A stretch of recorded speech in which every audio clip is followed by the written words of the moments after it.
escaped from the scene of the accident.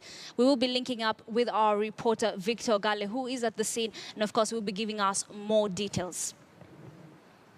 All right, we want to cross over to Lavington, where the Thirdway Alliance are having a presser. Let's just listen in. I will now proceed to read a statement that contains the rationale and possibly be able to see the outcome of the amendment we are proposing, because essentially it will affect the structure of our parliament, including its composition. And that is as required under Article 255 for that kind of amendment that affects the structure of our parliament or composition. This is an initiative that must go to the people, which is why we have elected to use Article 257 of our Constitution, which speaks about popular initiative. So for now, this is our formulation. So our proposed amendment is through the popular initiative provided for under Article 257 of our 2010 Constitution. This is a decision that must be made by Kenyans in a referendum. And in essence, it gives back power to the people as envisaged in Article 1 of our Constitution. Today, we are launching the collection of at least 1 million signatures, but our aim is for 5 million signatures through an electronic platform, which we shall demonstrate to you at the end of this statement. We shall subsequently, and of course, this is something that has already been discussed with IEBC. They gave us the okay to go ahead when we demonstrated to them how to collect signatures through electronic form. They were happy with the design that was done by our ICT shadow cabinet, who are also present here, and who will take us through that.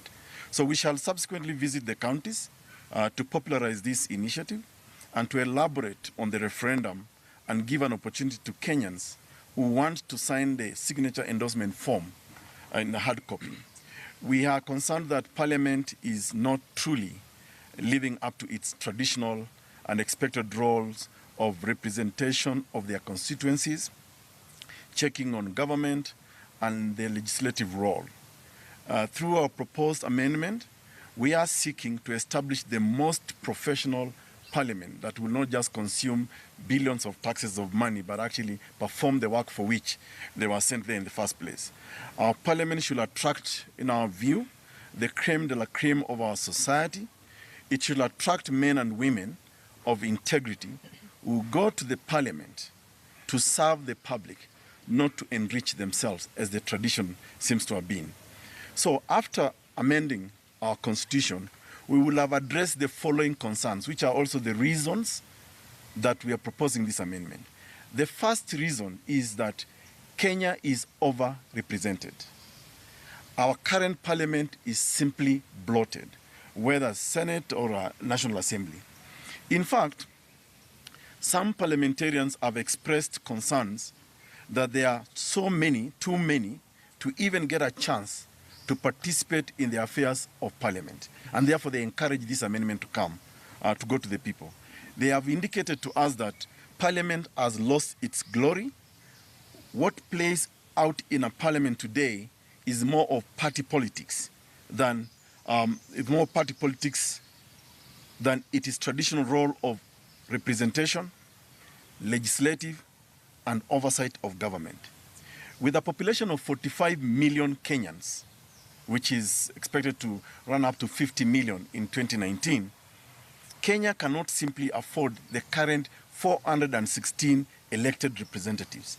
Our population has more pressing needs than to spend huge amounts of very meager resources on only 416 individuals. We cannot continue to be heavily indebted to the tune of trillions of Kenyan shillings, which we even borrow, and to finance a tiny minority of individuals. We propose to reduce Parliament to only 194 elected MPs and senators. And this is the formula we are going to use to reduce Parliament from its current 416 to a maximum of 194. Number one, we reduce each county into a single constituency instead of the current 290 constituencies.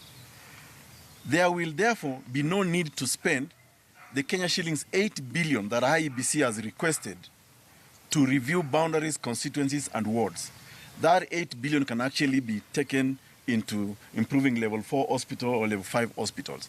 So that is part of our formula. We make the 47 counties the single constituency. So number 2B, each county will elect one man, one woman, and one man to the National Assembly. This will therefore give us a total of 94 elected members of parliament to the National Assembly. Now, each county, again, will elect into Senate one woman and one man. This is equals to 94 elected senators. Lastly, in that part of the formula, only the National Assembly will have 6 nominated seats from special interest groups. No nominated seats to the Senate. We will therefore abolish the women representative seat because we want to give women equality with men. And you will see that, they will explain that further below. So that there will therefore be the new structure, that therefore will be the new structure of our parliament, both the National Assembly and the Senate. Reason number 2, why we are amending this constitution through this Punguza Mizigo initiative. We want to reduce the huge wage bill and high cost of running parliament. Kenyans currently spend 32 billion Kenya shillings to run our parliament. With a reduced parliament, we will only incur Kenya shillings 5 billion annually.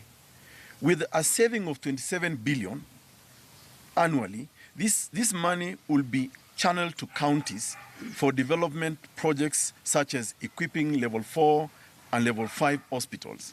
The balance we propose should go to strengthening devolution, for it is in the counties. That is a quote of the Thirdway Alliance party there, with a new initiative seeking to have the most professional parliament in the country and in Africa. Of course, they're saying that our parliament is blotted, saying it has lost our glory. Now, the new initiative will reduce